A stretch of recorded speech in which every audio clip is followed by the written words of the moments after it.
वास्तवमा कठिन समय छ। मलाई लाग्छ यस्तो समय कसैले पनि कल्पना पनि गरेको थिएन कि हामी यस्तो समयमा आउँछौँ। यसको म्याग्निट्युड के हुनसक्छ भनेर कसैले पनि कल्पना गरेको थिएन। लास्ट इयर हामीले झन्डै 4 महिनाको बन्दाबन्दी या लकडाउनहरू हामीले र त्यसपछि अर्थतन्त्र नकारात्मकतिर पनि गएको थियो। तर केही कारणहरू छन्, त्यसले हामी चाँडै तङ्ग्रिया पनि थियौँ। र त्यस्तै बेलामा जब हामी अलिकति सकारात्मक सोच राखेर ल अब ठिक भयो भनेर सबैजना अब आफ्नो आफ्नो काममा कसरी अब बढी लगानी गरेर कसरी व्यापार व्यवसायलाई बढाउने भन्ने सोच राखेका थिए, त्यति नै बेला दोस्रो वेभले आएर यो कसैले पनि कल्पना नगरेको यो चाहिँ आएको छ। कसैले पनि कल्पना नगरेको यो स्थिति आएको छ र हामीले यो लकडाउनभन्दा पहिला नि माननीय अर्थमन्त्रीज्यूलाई उद्योग वाणिज्य महासङ्घमा बोलाएर यसपालिको बजेटमा निजी क्षेत्रको अपेक्षा के छन् भनेर हामीले एउटा प्रस्तुतिकरण पनि गरेका थियौँ। तर स्थिति त्यसबाट पनि फरक भइसकेको छ र त्यसबेला हामीलाई के लागेको थियो भने अब कोभिडको बिस्तारै यो समस्या सल्भ हुन्छ र अब हामी एउटा नयाँ बिहानीतिर हेर्न सक्छौँ भनेर त्यो सोच राखेका थियौँ। र अब स्थिति फरक भएकोले हाम्रो जुन सरकारलाई सुझाव रहनेछ त्यो मुख्य कोरोना वरिपरि नै रहेको छ। पहिलो त महामारी नियन्त्रण र यो स्वास्थ्य सेवा विस्तार भन्नाले सबैभन्दा पहिला त हाम्रो सुझाव यही नै रहेको छ। सबै नेपालीलाई खोप जति चाँडै हुन सक्छ उपलब्ध हुनुपर्छ र खोप सहितको जुन अस्पतालको जुन अहिले हाम्रो अक्सिजनको कमी लगायत अन्य पनि समस्याहरू, औषधिको कमीहरू जुन लगायत समस्याहरू भइरहेको छ आइसियुहरूको, यसको लागि सुदृढीकरण होस् भन्ने नै हाम्रो सजेसन यही नै रहेको छ निजी क्षेत्रको। यसलाई कसरी अझ बढी स्ट्रङ गर्न सकिन्छ। दोस्रो, यो कोरोनाको यो स्थिति आइसकेपछि अर्थतन्त्र पक्कै पनि अब झन्डै मलाई लाग्छ अहिले 90% भन्दा कम आर्थिक गतिविधिहरू चलेका छन् र त्यो आधारमा अब अर्थतन्त्रलाई फेरि चलायमान बनाउनको लागि हामीले के गर्नुपर्छ भन्ने कुरा हाम्रो सुझाव रहेको छ। अब यसमा हाम्रो मुख्य 4वटा सुझाव रहेको छ।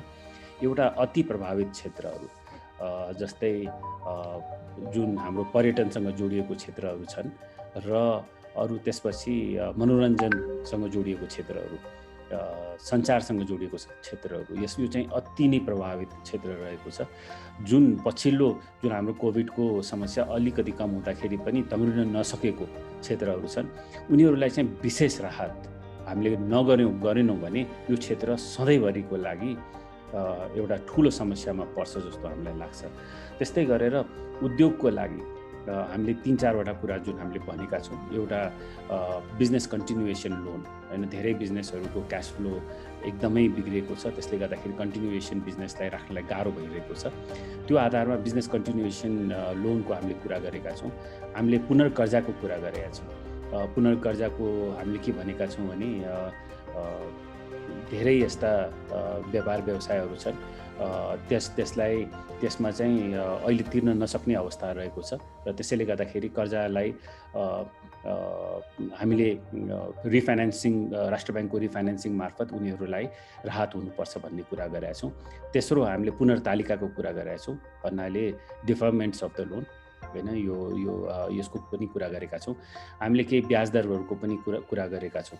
यो त मौद्रिक नीतिसँग पनि जोडिएको यो कुराहरू छन्, यो त हाम्रो रहेको नै छ।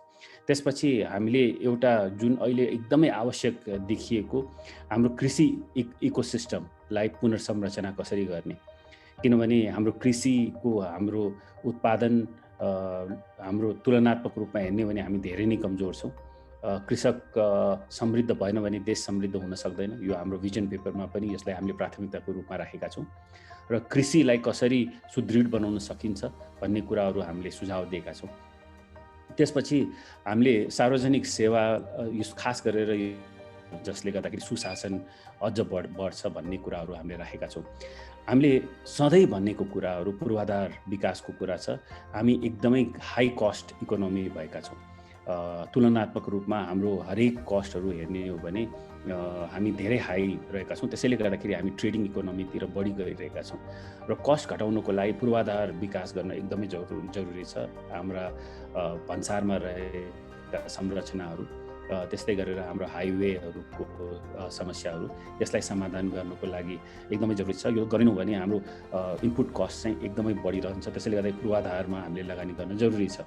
त्यस्तै गरेर अब खास गरेर यो कोभिडको समस्या यति भयावह भइसकेको छ, यस्तो क्षेत्रमा यस्तो समयमा निजी क्षेत्रलाई प्रोत्साहन गर्नको लागि विशेष कार्यक्रम हुनुपर्छ भन्ने कुरा हामीले राखेका छौँ। किनभने जब स्थिति अलिकति फ्लुइड हुन्छ र अनिश्चितता बढ्छ, त्यसबेला चाहिँ कसैले पनि दीर्घकालीन लगानी गर्नको लागि निजी क्षेत्र अगाडि बढ्दैन र त्यसैले गर्दाखेरि निजी क्षेत्रलाई अब दीर्घकालीन लगानी, खास गरेर प्रोडक्टिभ सेक्टरमा लगानी गर्नको लागि कसरी प्रोत्साहन गर्न सकिन्छ, यसको लागि नीतिहरू आउन जरुरी छ। यो हाम्रो सजेसन बजेटमा यो नै रहेको छ।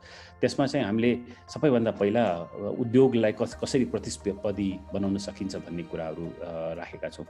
उद्योगको मुख्य कस्ट सेन्टर्सहरू हामीले तुलना गर्ने हो भने उदाहरणको लागि बिजुलीको कस्ट भारतसँग हामीले तुलना गर्ने हो भने हाम्रो बिजुली पर युनिटको कस्ट उद्योगको लागि धेरै बढी छ। यो कसरी घटेर उद्योगलाई अझ बढी कम्पिटिटिभ बनाउन सकिन्छ भन्ने कुराहरू हामीले राखेका छौँ। त्यसपछि हामीले राखेका छौँ श्रमको, हैन, हामीलाई सबैलाई थाहा छ, आइएलओको रिपोर्ट पनि हेर्ने हो भने हाम्रो प्रोडक्टिभिटी अहिले साउथ एसियामा सबैभन्दा कम रहेको छ, तर अहिले न्यूनतम वेतन पनि सबैभन्दा बढी भइसकेको छ र यस्तो बेलामा उद्योग कम्पिटिटिभ हुन सकेन। त्यसैले गर्दाखेरि उद्योगको लागि अब आउने समयमा प्रोडक्टिभिटी बेस्ड स्यालेरी सिस्टमको लागि कानुन हुनुपर्छ भन्ने कुराहरू हामीले राखेका छौँ। हामीले पूर्वाधारको कुरा त मैले गरि नै सकेँ। त्यस्तै गरेर ब्याज दरको कुराहरू हामीले गरेका छौँ। कसरी उद्योगलाई कम ब्याजमा उनीहरूले चाहिँ रकम पाउन सक्छन्, लगानी गर्न सक्छन् भन्ने कुराहरू हामीले राखेका छौँ। र त्यस्तै गरेर यो त प्रतिस्पर्धी औद्योगिकरणको कुराहरू गरे र त्यसपछि हामीले अर्को कुरा के राखेका छौँ भने स्टार्टअप र इनोभेसन। हरेक देशहरूले स्टार्टअप र इनोभेसनमा ठुलो लगानी गरेको छ। स्टार्टअप र इनोभेसन्समा हामीले लगानी गर्न सकेनौँ भने आउने समयमा हामीले यो जुन फास्ट ग्रोथको जुन एउटा कल्पना गरेका छौँ त्यो चाहिँ सम्भव छैन र स्टार्टअपमा फेलियर रेट धेरै बढी हुन्छ। तर तैपनि स्टार्टअप्सलाई एन्करेज गर्नको लागि जरुरी छ। हामीले महासङ्घले पनि केही कुराहरू यसमा सुरु गरेको छ। हाम्रो बजेटमा चाहिँ यसपालि स्टार्टअप र इनोभेसनको लागि एन्करेज गर्नलाई, उनीहरूलाई प्रोत्साहन गर्नको लागि विशेष कार्यक्रम हुनुपर्छ भन्ने कुराहरू हामीले राखेका छौँ। हामीले विद्युत उत्पादनको र प्रसारण रणनीति हामीले किनभने धेरै उद्योगहरूले अब सस्तोमा बिजुलीको लागि आफैले प्रड्युस गर्न सक्छ भने त्यसको विलिङ चार्ज मात्रै गरेर त्यसलाई कसरी उद्योगले सस्तोमा ऊर्जा प्राप्त गर्न सक्छ भन्ने कुराहरूको हामीले सुझाव दिएका छौँ। निर्यात प्रवर्धन, अब हामी सबैलाई थाहा छ हामी पुरै हाम्रो अर्थतन्त्र रेमिटेन्समा आधारित भएको छ र यो एउटा ठुलै कुनै यो रेमिटेन्स कम भयो भने ठुलो दुर्घटना हुन सक्छ।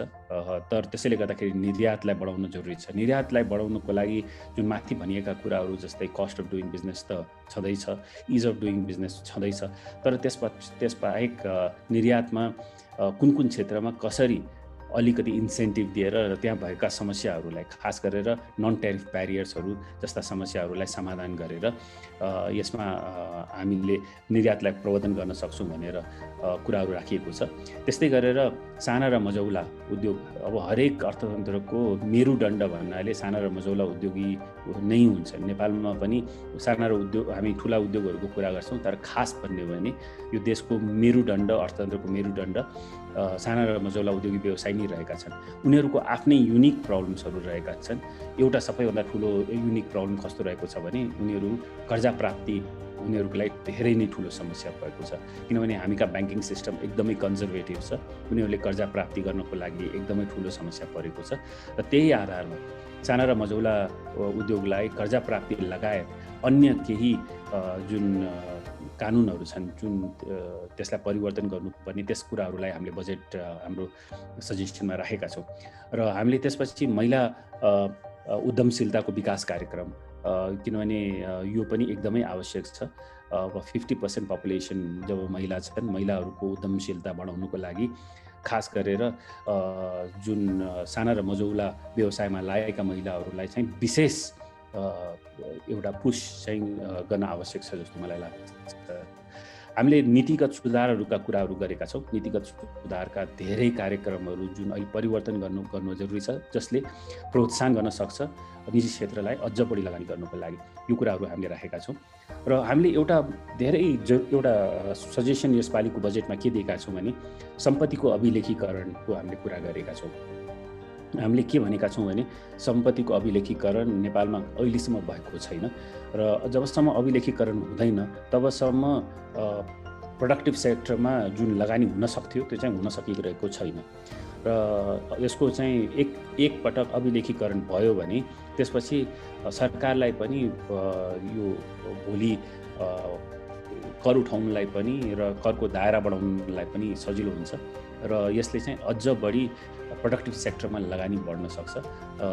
धेरै देशहरूले सम्पत्तिको अभिलेखीकरण गरिसकेपछि त्यसमा लगानी धेरै बढेको उदाहरणहरू छन् र यसैमा हाम्रो सजेसन्सहरू पक्कै पनि जब भ्याट लागेको थियो निजी क्षेत्रलाई सरकारले के भनेर वाचा के गरेको थियो भने यो भ्याट लागिसकेपछि यो एकमात्र कर रहन्छ, त्यसपछि अरू सबै करहरू यसैमा समाहित गरिन्छ भन्ने कुराहरू भएको थियो। तर हामीले के देखेका छौँ भने एउटा चाहिँ भ्याट बाहेक अन्तशुल्कलाई पनि अब एउटा टुलको रूपमा युज गरिएको छ। अन्तशुल्क जुन स्वास्थ्यलाई हानिकारक यसमा मात्रै लाग्नुपर्ने थियो, अब यो अन्तशुल्क धेरै वाइडर प्रडक्ट्सहरूमा लागिसकेको छ र भ्याटको दर पनि जब 10% वा सुरु भएको थियो र त्यसबेला होइन अब अहिले सरकारलाई धेरै रासो चाहिएको छ भन्ने आधारमा 13% गरिएको थियो र त्यसले किनभने हुन त यो व्यवसायले तिर्ने होइन, यो जनताले नै तिर्ने हो।